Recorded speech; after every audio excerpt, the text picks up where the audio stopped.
Et bonsoir à toutes et à tous. Dans l'actualité de ce mercredi 28 avril, Emmanuel Macron s'exprimera ce vendredi. Il devrait ainsi présenter le calendrier de sortie progressive de ce troisième confinement, ainsi que le calendrier de réouverture des établissements fermés au public. Un régime transitoire de sortie de l'état d'urgence sanitaire serait ainsi envisagé par l'exécutif du 2 juin au 31 octobre.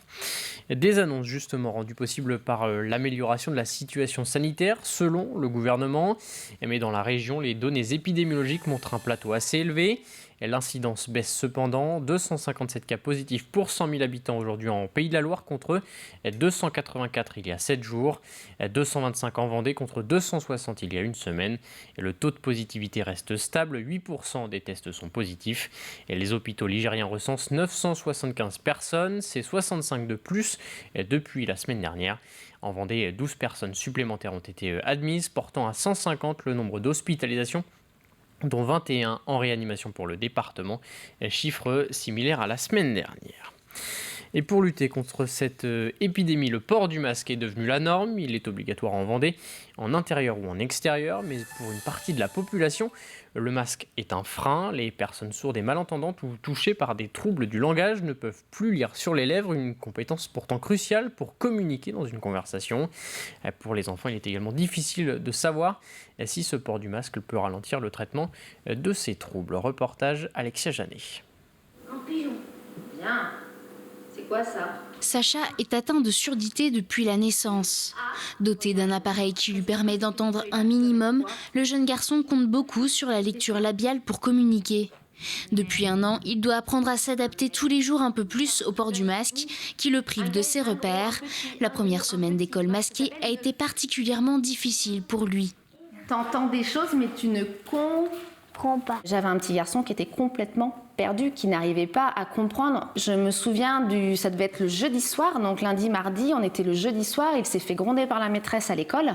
Elle me dit le soir, Sacha a beaucoup pleuré aujourd'hui, il y a eu une grosse crise de larmes. Et j'ai dit, mais alors oui, son travail n'était pas bien et je ne remets pas du tout ça en cause, mais aujourd'hui, je dis, laissez-le souffler, laissez-le atterrir. J'ai voulu changer tous ses repères. Il n'a plus aucune expression du visage, en fait. Un problème que Sacha n'est pas le seul à vivre. Il concerne enfants comme adultes atteints de troubles autistiques, de l'oralité ou encore de discrimination auditive. Go! C'est le cas de Paul. À 6 ans, il confond certains sons et le masque ne fait qu'accentuer ses difficultés. Cette année, je ne dirais pas que c'est une année pour rien, mais c'est une année qui prend plus. On voit que les résultats mettent plus de temps à arriver. Et le fait de porter le masque ralentit son apprentissage sur tout ce qu'on met en place avec l'orthophonie. Et du coup, ça prend plus de temps. S'adapter est donc le maître mot pour ces jeunes. Pour les aider, il existe des masques transparents, dits inclusifs. Mais pour cet orthophoniste, il ne s'agit pas là de la solution. C'est un matériel qui est très coûteux. C'est entre 10 et 12 euros quand même le masque transparent. Il ne respecte pas toujours aussi les normes de protection. Dans la vie de tous les jours, ils ne verront que des personnes avec des masques. Donc toute la prise en soin en orthophonie, c'est aussi de compenser ces difficultés en plus. Donc ça va être aussi apprendre avec le masque à encore plus développer son acuité auditive. Pour l'instant, difficile d'évaluer l'impact du port du masque sur le long terme. Le sujet est encore en cours d'étude. Ouvrons à présent une page consacrée à l'économie. Selon un récent sondage publié par Opinionway au début du mois de mars, les Français ont pris goût au bricolage. 30% de la population se serait ainsi mise à bricoler lors des différents confinements. En Vendée, ce constat semble se confirmer. Les grandes enseignes ne connaissent pas la crise après une année 2020 où le secteur a su s'adapter pour continuer à répondre à la demande. Explication, Pierre Dalicieux. Dans les allées de ce magasin de bricolage, les clients ne cessent d'affluer et cela dure depuis 1 an. Avec les fermetures des commerces en mars 2020, la crise sanitaire a d'abord inquiété les professionnels de ce secteur avant de les surprendre par un regain d'activité qui aujourd'hui encore n'a pas cessé. On a connu une année 2020 assez atypique avec un premier confinement effectivement où il nous a fallu faire preuve un petit peu d'agilité et où notamment toutes les ventes en drive se sont développées. Une activité ensuite très forte à l'issue du premier confinement avec un été effectivement mémorable. Et puis tout au long de l'année effectivement 2020, le secteur du bricolage fait partie de ces secteurs qui ont réellement tiré leur épingle du jeu, quoi. Un secteur d'activité comme tout ou presque ce qui concerne de près ou de loin l'aménagement intérieur ou extérieur des maisons en excellente santé, malgré ses rayons fermés, bâchés même depuis peu.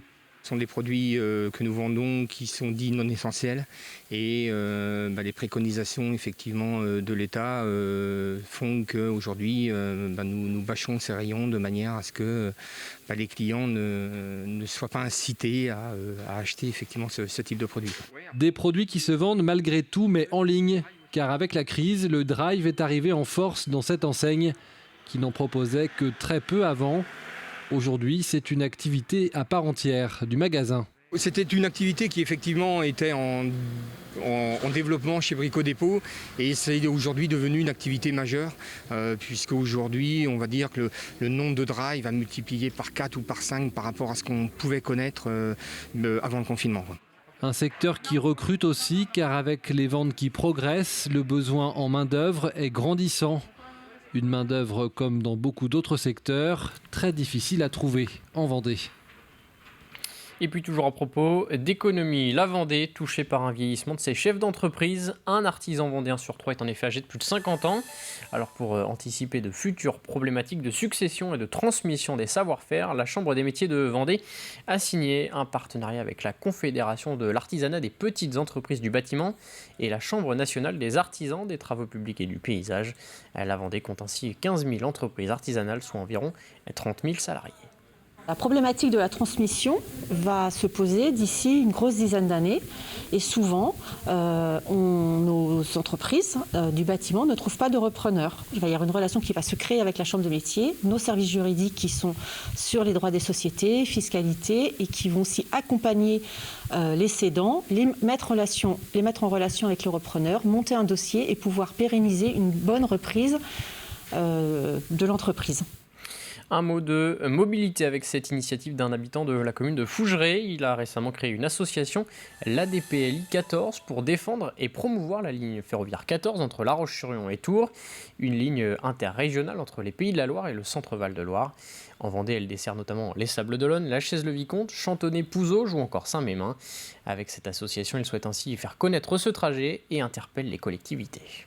Je demande à Réseau CNCF et puis aux 3 régions, la région Pays de la Loire, région Nouvelle-Aquitaine et région Centre-Val de Loire, de faire la pérennisation officielle actée et puis en même temps de la réouverture des guichets de la gare de Chantonnay qui est fermée depuis le 19 décembre 2019. Nos contribuables en ont besoin. Notre territoire vendéen a besoin de ce mode de transport. Au chapitre patrimoine, l'église Saint-Martin de Vertou dans la commune de l'Île-d'Olonne vient d'entrer en travaux pour environ 2 ans. Un échafaudage de près de 40 mètres de haut masque désormais la façade et le clocher. La structure de ce clocher et la charpente ont ainsi besoin d'être restaurées avant que le public ne puisse de nouveau profiter du panorama offert par l'édifice. Reportage signé Alix Lanos. Voilà près de 2 mois que cet échafaudage de 40 mètres a été fixé sur l'église Saint-Martin de Vertou. Une installation complexe mise en place pour la première partie des travaux de consolidation de l'édifice dont les diverses structures se sont ajoutées au fil des siècles et qui connaît aujourd'hui des dégâts majeurs. Des infiltrations d'eau nombreuses, des poutres maîtresses qui souffraient également de certains problèmes et puis un problème plus inquiétant, celui du clocher, ce clocher si exceptionnel et caractéristique de notre village qui commençait à vaciller. Un clocher panoramique qui offre une vue imprenable sur les marais et qui fait actuellement l'objet de toutes les discussions lors des réunions de chantier hebdomadaires. On est dans la phase des couvertures du clocher. Cette phase de découverture elle nous permettra de faire un bilan précis de la charpente, donc de l'état de la structure de la charpente. On sait qu'on doit réparer certains éléments en bois et qu'on doit remplacer des morceaux. Maintenant, on est là à dire est-ce que c'est à partir du centimètre 10 ou du centimètre 7. Vous voyez, c'est préciser l'intervention. Et pour préciser l'intervention et mettre en place la méthodologie de travail, chaque corps de métier qui interviendra doit donc monter, observer et s'adapter à ce chantier assez hors norme. Et le problème qui se passe sur cette charpente-là, c'est que c'est la partie basse qui avait un terrasson en plomb qui a pourri en fait. Donc la partie haute est plutôt en bon état.